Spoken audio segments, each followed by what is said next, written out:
को रास्ता देना। आज हमारे पूज्य महाराज जी निरंतर उसी कार्य में लगे हैं।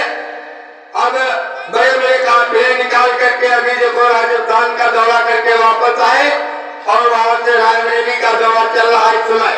रायबरेली से वापस आएंगे लखीमपुर खीरी जाएंगे। इसी बीच में थोड़ी मौज कर दी, वापसी में कहा कि हरदोई जिले में कार्यक्रम। आप प्रेमियों, हरदोई जिले में कार्यक्रम कहाँ होगा तो खोल करके बता दिया कि संडीला तहसील में। तो अब विचार करो, संडीला तहसील का मतलब तुम्हारे घर में आ रहे, और अगर ऐसे अवसर से भी चूक गए तो फिर बनाएगा ऐसा सहयोग नहीं बनेगा। अब मौज ऐसी बन गई है कि 8 अक्टूबर को ये पूज्य महाराज जी जिनका चित्र आप देख रहे हैं, ये आपके संडीला से पश्चिम 3 किलोमीटर आंसू सराय की पुलिया के बगल दाहिने बाग, उस बाग में 8 तारीख को शाम को आ जाएंगे। आप लोगों में से जिनको उनका भव्य स्वागत सत्कार देखना है वो 8 तारीख को वहां पर दोपहर में पहुंच जाए। 8 को स्वागत सम्मान तो देखने को मिलेगा, लेकिन ये अध्यात्म का रास्ता उस दिन नहीं मिल सकता। उस दिन केवल दर्शन मिलेगा।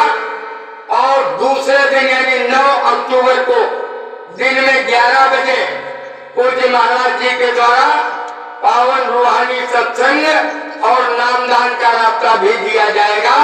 वो रास्ता ले लो और लौट के आओ अपने घर में भजन करने लगो। आपको कहीं जाने की जरूरत नहीं। महापुरुष ने कहा अपने घर में खेती दुकान दफ्तर का काम करते हुए उसी में से अपनी जीवात्मा का काम 1 घंटा सुबह 1 घंटा शाम कर लेना। तो प्रेमियों, इसी का निमंत्रण देने हम आपके गांव में आ गए कि 9 अक्टूबर को चूकना नहीं है। अगर चूक जाओगे तो फिर आप पेनाल्टी के तौर पे आपको मथुरा तक दौड़ना पड़ेगा।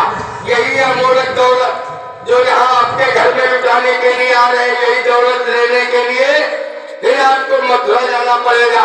और मथुरा का समय बता दिया कि 20 दिसंबर से लेकर के और 24 दिसंबर तक मथुरा में मिलेगा। प्रेमियों, यहाँ चूक गए तो मथुरा में मिलेगा और मथुरा से चूक गए तो फिर असंभव हो जाएगा।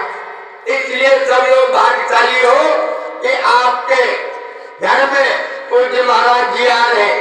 आप सभी लोग 9 तारीख को पहुंच करके उनका दर्शन, उनका दिव्य लौकिक संदेश, सत्संग और जीवात्मा का दान यानी नामदान के रूप से जो संत महापुरुष देते, जिसको पहले तो लोग गुरु दीक्षा कहते थे, कोई गुरु मंत्र कहते थे, लेकिन ये कलयुग में इधर नामदान के रूप में, और वो भी कोई जबरदस्ती नहीं दिया जाएगा। कभी ये भी मत सोच लेना कि हम वहां पहुंच जाएंगे तो हमको जरूर लेना पड़ेगा, ऐसा कुछ नहीं। महापुरुष ने कहा पहले तुम सत्संग सुनो, सुन करके उस पर विचार करो, और अगर तुमको ये मालूम पड़े कि हाँ बात सही बता रहे तो जरूर ले लेना। और प्रेमियों, अगर आपको घाटे का सौदा मालूम पड़े तो कोई जबरदस्ती आपको नामदान नहीं दिया जाएगा। लेकिन इतना जरूर है कि आप लोग स्थान पर पहुंच के जब तक दर्शन नहीं करेंगे, जब तक उसको सुनेंगे नहीं, जब कोई चीज जानोगे नहीं तो मानोगे कहाँ से। महापुरुष ने लिखा कि जाने बिनु न होई प्रतीति और बिन प्रतीति होई नहीं प्रीति। जब तक किसी चीज को नहीं जानोगे तो उससे प्रेम कैसे होगा। तो जानने के लिए वहां पहुंच करके और उनके सत्संग वचनों को सुनो और समझो। महापुरुषों ने कहा बच्चा आगे का समय बहुत भयंकर विनाशकारी आ रहा, जो किसी के दिल दिमाग में है ही नहीं। ऐसा समय, ऐसी ऐसी बीमारियां, ऐसी ऐसी महामारियां आ रही जिनका इलाज करना तो दूर रहा, डॉक्टर नाम नहीं जान पाएंगे, शटर बंद करके पीछे से भाग जाएंगे। प्रेमियों, उसी का अभी नमूना सब लोगों ने देखा है। कोरोना नाम की बीमारी आई, उस कोरोना की बीमारी ने सबको मुसीबत लगवा दिए। जिसके घर का था वो भी अगर बीमार पड़ गया तो घरवाला भी हाथ लगाने को तैयार नहीं, और डॉक्टर तो बिल्कुल हाथ नहीं लगाना चाहता था। तमाम लोग मर गए, उसको पॉलीथीन में लपेट करके जेसीबी से करवा दिया गया। अरे प्रेमियों, ये यही तो दुनिया है। तुम्हारा लड़का कमाने के लिए दिल्ली, मुंबई, कलकत्ता गया, वो बस सेवा सब बंद हो गई। वो बेचारा पैदल वहां पे नदी नाला और सब पार करता हुआ जो तो करके घर में आया। और जहाँ घर वालों ने देखा तो सबसे पहले कहा गांव के बाहर स्कूल में 14 दिन तक क्वारंटाइन हो जाओ। ये है दुनिया और इसी दुनिया में तुम फंसे पड़े हो।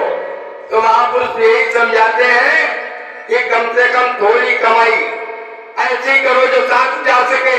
और वो कमाई है कौन? महापुरुष बताते हैं यही भजन तेरे संग चलेगा, यही भजन तेरे संग चलेगा, पावेगा राम मन तुम भजो गुरु का नाम। पावेगा राम मन तुम भजो गुरु का नाम। महापुरुष कहते केवल यही एक बचत का रास्ता है, नहीं तो आगे बड़ी परेशानी भजन बिना।